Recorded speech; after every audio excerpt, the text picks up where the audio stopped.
Ratio of two consecutive coefficient, ratio of two consecutive coefficients. अब consecutive किसको बोलते हैं? लगातार। जैसे ये NC0 है तो अगला वाला जो कोएफिशिएंट होता था जब बाइनोमियल थ्योरम लिखते थे उसमें NC1 आता, अगला वाले में NC2 जो फॉर्मूला लिखे थे, इसको लगातार कोएफिशिएंट बोलते हैं। नीचे वाला बढ़ता है, ऊपर वाला एक ही है, n n n है। यदि नीचे वाला लगातार है तो उसको लगातार कोएफिशिएंट बोलते हैं। इन्हीं में से दो का रेशियो, ठीक है। तो यदि NCR हो गया एक कोएफिशिएंट, तो इससे पहले क्या होता होगा शिवम भैया? NCR से पहले क्या लिखे जो लगातार बन जाए? ऊपर तो सर नहीं लिख दीजिए और C तो लिखे दीजिए। R से पहले क्या होगा? R-1। ये लगातार हो तो ये लगातार कोएफिशिएंट है। इसका अगर अनुपात देखना है तो कर देते हैं डिवाइड और करना, किसी किसी को डिवाइड कर दो, ये डिवाइड कर दिया। अब NCR का तो फॉर्मूला ही जानते हो तुम? नहीं जानते हो? NCR का फॉर्मूला होता है ऊपर वाला n का फैक्टोरियल, नीचे जो R है उसका फैक्टोरियल, फिर दोनों के माइनस का फैक्टोरियल। ये हो गया ऊपर वाला अपॉन। अब इसको करेंगे वही सॉल्व, n का फैक्टोरियल डिवाइडेड बाय नीचे वाला R-1 का फैक्टोरियल इनटू इन दोनों के माइनस का फैक्टोरियल। इन दोनों को माइनस करोगे तो ऐसा लिखोगे n माइनस R माइनस, ठीक है। कल n माइनस उस R माइनस माइनस प्लस, ये हुआ माइनस, तो हम डायरेक्ट लिखते हैं n माइनस R प्लस 1, देखो माइनस कर लिया। अब ये फैक्टोरियल n कट करके, अब नीचे वाला ऊपर जाएगा, इसको ऊपर कर लो आशुतोष, ये नीचे वाले को ऊपर कर लीजिए। तो R-1 का फैक्टोरियल, ये वाला n माइनस R प्लस 1 का factorial divided by factorial R, रुक जाओ तो आते हैं, n माइनस R सॉल्व करने दो इसको भाई, अगर कोई बाहर, ठीक है। तो यहां से इस चारों को सॉल्व करना है। ये दोनों एक जैसा है कि नहीं? क्योंकि दोनों में R है, ये दोनों एक जैसा लग रहा है। जब कभी भी फैक्टोरियल को तोड़ना हो, जैसे हम बताए तुमको पहले भी, अगर x प्लस 5 है, यहाँ फैक्टोरियल है, और नीचे है x प्लस 4 का फैक्टोरियल, तो कौन बड़ा है? ऊपर वाला। उसको ही तोड़ेंगे। कैसे तोड़ते हैं? तो जो फैक्टोरियल में है उसको बाहर निकाल लिए, अब उससे एक कम घटाएंगे, उससे x प्लस 5 में घटाएंगे तो क्या होगा? उसको फैक्टोरियल में लिख देंगे, क्योंकि नीचे भी x प्लस 4 का फैक्टोरियल, और वो कट जाएगा, बचेगा ये टर्म। उसी प्रकार से R और R-1 में कौन बड़ा है ये बताओ? इसको तोड़ेंगे, उसको छोड़ देते हैं R-1, पहले उसको बाद में करेंगे। इस R को तोड़ना है तो R निकाल लीजिए, और अंदर में R से एक कम R-1, बोलो सही है नहीं? इनटू, अब इस दोनों में कौन बड़ा है? नीचे वाला। ये n-R है, उसमें प्लस 1 है, तो वो ना बड़ा हुआ, उसको तोड़ो। n-R प्लस 1 को बाहर निकाल लिए, और उससे एक कम n-R प्लस 1 में 1 घटाओगे तो यही बचेगा केवल n-R का फैक्टोरियल, नीचे भी n-R। ये फैक्टोरियल वाला कट गया, यहाँ पे ये कट गया, क्या बच गया? तो NCR अपॉन NCR-1 का फॉर्मूला निकल गया। देखो क्या बच गया ऊपर में, n-R प्लस 1 बाई R। ठीक, पहले तो ये चुपचाप छापो, फिर इस पे और बात करते हैं। तो NCR अपॉन NCR-1 का ये फॉर्मूला हुआ। जैसे मान लो कोई पूछ ले कि 25C10 अपॉन 25C9, डायरेक्ट पूछ लिया, ये लगातार कोएफिशिएंट हुआ, क्योंकि 25 ऊपर में, इसमें 9 है, उसमें 10 लगातार हुआ। बस ये ध्यान रहे अपने फॉर्मूला में नीचे R है, यहाँ पे NCR, तो यहाँ R-1 है, मतलब कम वाला नीचे लिए हैं, पहले वाला। तो 9 और 10 में कम कौन है? 9, तो नीचे है, तो सेम टू सेम फॉर्मूला। अगर इसको उल्टा कर दोगे कोई, अब अपने क्वेश्चन में ये आ गया, यदि NCR-1 वाला ऊपर है, इधर भी पलट देंगे, क्या हो जाएगा? उससे कुछ नहीं होता, वो सब दिमाग में चलते रहना चाहिए। इसका इसमें n क्या है ये बताओ? फॉर्मूला होता है n-R plus 1 by R। n की जगह किसको लोगे? 25। R कौन है? ऊपर वाला 10, ये देखो ये 10 है, R 9 नहीं है, 9 है R-1, तो R की जगह 10 लीजिए, प्लस 1 अपॉन R, आंसर हो जाएगा 25 में से 10 गया 15 प्लस 1 16 बाई 10, नहीं तो ये हो गया 8 बाई 5। ऐसे सॉल्व करके निकालोगे तो टाइम लगेगा, और अगर इस फॉर्मूला को लगाएंगे तो बिल्कुल आसान हो जाएगा ना। तो ये एग्जांपल भी लिख लीजिए। तो 2C0 का वैल्यू कितना? 1, और 2C1 का वैल्यू कितना? 2। दोनों को जोड़ेंगे तो आंसर 3 होगा। तो इस दोनों को यदि जोड़ेंगे तो ये 3C1 के वैल्यू के बराबर आएगा। 3C1 भी 3 होगा। देखिए दो लगातार कोएफिशिएंट को जोड़ रहे हैं यहाँ पे, 2C0 प्लस 2C1, ये दोनों लगातार है। तो जब भी दो लगातार को जोड़ते हैं तो जो ऊपर वाला है, जैसे यहाँ 2 है, वो बढ़ गया 3, और नीचे दोनों में जो बड़ा है वो होगा। जैसे हमारे पास आएगा 50C20 प्लस 50C21, लगातार है, तो लगातार जैसे ही मिला ऊपर 50 है तो 51 हो जाएगा। इस दोनों में जो बड़ा होगा हो जाएगा 21, तुरंत 10C3 प्लस 10C4, 10 और 10 बढ़ के 11 C, इस दोनों में कौन बड़ा है? तो फॉर्मूला ये होगा डायरेक्ट कि अगर NCR माइनस 1 प्लस NCR हो, लगातार है, तो ऊपर वाला n एक बढ़ जाएगा, n प्लस 1 C, इन दोनों में कौन बड़ा?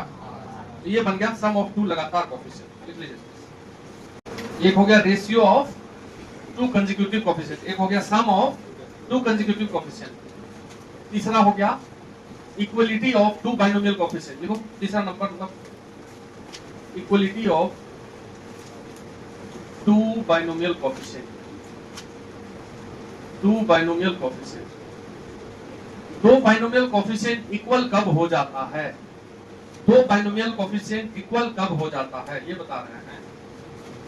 जैसे तुम निकाले NC0, इसका वैल्यू कितना आया? जैसे नीचे 0 है तो 1, और यदि मान लो कि ऊपर नीचे सेम है तब भी 1। कल बात किया है सर। NC0 का मतलब हुआ कि किसी को सिलेक्ट नहीं करना है, 0 को सिलेक्ट करना, मतलब सबको फेल करना है। NCN का मतलब हुआ सबको पास करना है। दोनों तरीका बराबर ही है, या तो सबको सीधे बोलो कि ये रूम में सिलेक्ट हो गए हो, उस रूम में जाओ बैठो, इंटरव्यू होगा, सब सिलेक्ट हो गए, एक लाइन में बोले निकल, या बोल दे कोई मत जाना उसमें, सब फेल हो। दोनों सेम तरीका, गिनती में एक ही तरीका आता है। तो NC0 बराबर NCN होता है हमेशा, ठीक है। यदि तुमसे हम पूछे कि चलिए बताइए 5C1 का क्या वैल्यू होगा, तो 5 होगा, नीचे 1 है, और किसी से पूछे 5C4 का कितना वैल्यू होगा, तो सॉल्व करोगे, ठीक है। तो 5 का फैक्टोरियल, नीचे वाला 4 का फैक्टोरियल, दोनों को घटा दीजिए तो 1 का फैक्टोरियल। 5 का फैक्टोरियल को लिखोगे 5 इंटू फैक्टोरियल 4, नीचे फैक्टोरियल 4, 1 तो 1 ही होता है। ये भी 5 आया नहीं आया? तो 5C1 किसके बराबर है? 5C4। यहाँ पे NC0 किसके बराबर है? NCN के। तो दो कोएफिशिएंट तब बराबर कहलाते हैं, इधर देखो नहीं, दो कोएफिशिएंट तब बराबर कहलाते हैं यदि नीचे वाले को जोड़ने पर ऊपर वाला आ जाए। ये 1 और 4 को जोड़ने पर 5 हो जाएगा, तो कोई दिक्कत नहीं। n और 0 को जोड़ने पर n हो जाएगा, तो कोई दिक्कत नहीं। मतलब यदि कोई पूछे 100C 20 है, तो ये 100C कितने के बराबर होगा? 80 के, क्योंकि 80 प्लस 20 100 होगा। यही बात हम बता रहे हैं, समझ गए बात? फट से बता देंगे। तो हम फॉर्मूला क्या बोलेंगे? बोलेंगे कि अगर NCX is equal to NCY है, तुमसे कोई बोलेगा, पूछेगा, बताओ ये दोनों यदि बराबर है तो क्या हो सकता है? एक चीज और हो सकता है, और क्या हो सकता है? तो यदि NCX इक्वल टू NCY है तो दो केस होता है, either X plus Y is equal to N हो जाए, और जब ये दोनों सेम ही हो जाए तभी तो बराबर होगा। X और Y दोनों बराबर ही हो जाए तब क्या दिक्कत है? अगर कोई हमसे प्रश्न करे कि ये दोनों बराबर है तो क्या क्या पॉसिबिलिटी है, तो लोग दो ही पॉसिबिलिटी है, तो ये दोनों सेम हो जाए या दोनों जोड़ने पे हो जाए। पर ये लिख लीजिए तीसरा नंबर, लिखिए इफ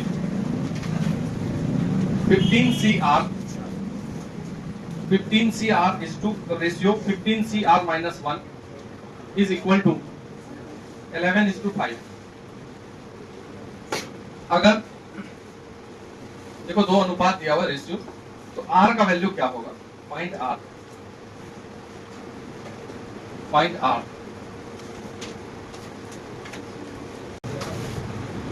चलो नेक्स्ट लिखो, find value of R, find value of R if, find value of R if 15C3R is equal to 15CR plus 1। 15C3R is equal to 15CR plus 1। R का वैल्यू बताइए। सबसे पहला, अगर दो coefficient बराबर है तो पहला केस दोनों का प्लस, ये 3R प्लस R प्लस 1 कितना होगा? 15, यानी कि 4R इज इक्वल टू 14 और R इक्वल टू 7/2। तो R अगर यहाँ 7/2 दोगे ये तो फ्रैक्शन हो जाएगा। तो ये जो NCR में R है ये फ्रैक्शन नहीं होता, क्योंकि 50 में से आधा बच्चा सेलेक्ट करने का तरीका नहीं होता। समझ रहे बात? ये सिलेक्शन का तरीका है। इतने बच्चों में से हम बोले 3.5 बच्चा सेलेक्ट करना है, तो गलत हो जाएगा ना 7/2, ठीक है। तो ये R कभी भी फ्रैक्शन में, और R N से ज्यादा भी नहीं होना चाहिए। ये जो नीचे वाला R है कहां तक जाएगा मैक्सिमम? n तक, 50 में से 85 सेलेक्ट कर सकता है एकदम, 51 कर देंगे। ये सब समझना, ना नेगेटिव होता है r, ना फिर फ्रैक्शन में होता है, तो इंटीजर है 0 से लेके 0 1 2 3 4 5 कहां तक, ऊपर वाले तक। तो जैसे ही r फ्रैक्शन आया खत्म, ठीक है। दूसरा चीज ये भी हो सकता है सर, ये दोनों बराबर हो जाए, तो 3r इज इक्वल टू, यहां से r इधर आके माइनस होगा तो चलिए भाई ये भी r फ्रैक्शन हो गया, मतलब क्वेश्चन गलत हो गया, सॉल्व नहीं होगा, ठीक है। Find value of 5c, find value of 5c1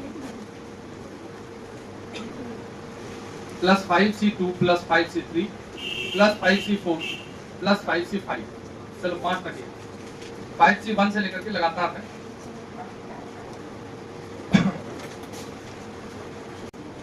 अरे 5c1 का वैल्यू कितना होता है ये तो बताएं, यार नीचे 1 हो तो नहीं बताएं। अब 5c5 का वैल्यू कितना होता है, ये दो को तो जानते ही हैं, ध्यान दो इधर अच्छे से। जब नीचे 1 हो तो ऊपर वाला आंसर, ऊपर नीचे सेम हो तो 1 आंसर, ये दो जानते लिखिए। अब हम तुमको बताएं कि दो कोएफिशिएंट 5c1 और 5c4 तो एक ही चीज है, क्योंकि 1 और 4 को जोड़ने से कितना हो, तो ये जो 5 है तो ये भी 3 को तुमको निकला हुआ है पहले से, 2 ही ना निकालना है, ये दोनों भी सेम ही है। 2 + 3 कितना होगा, इस एक को निकाल लीजिए, 5c2 को रफ निकालना है, फैक्टोरियल 5 फैक्टोरियल 2 दोनों का घटाएंगे 3, फैक्टोरियल 5 मतलब 120 या 5 × 4, छोटा है तो पूरे लिख देते हैं, क्या देख सकते हैं। फैक्टोरियल 2 होता है, फैक्टोरियल 3 होता है 3 × 2 × 1, ये 3 × 2 × 1 कट गया 20/2 10, वो तो याद था, निकाल के दिखाया। तो 5c2 भी 10 है और ये भी, क्योंकि 2 और 3 मिलकर 5 होगा, तो 5 तो दिख रहा है सामने, 5 5 10 10 20 30 31 31।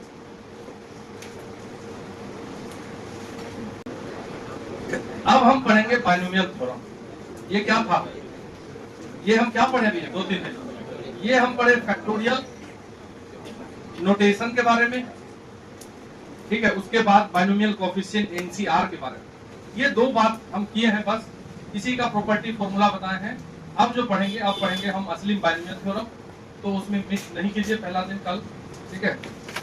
जैसे कहीं जाना भी हो, मान लो रिलेटिव वगैरह में, तो 8-9 बजे पढ़ के निकल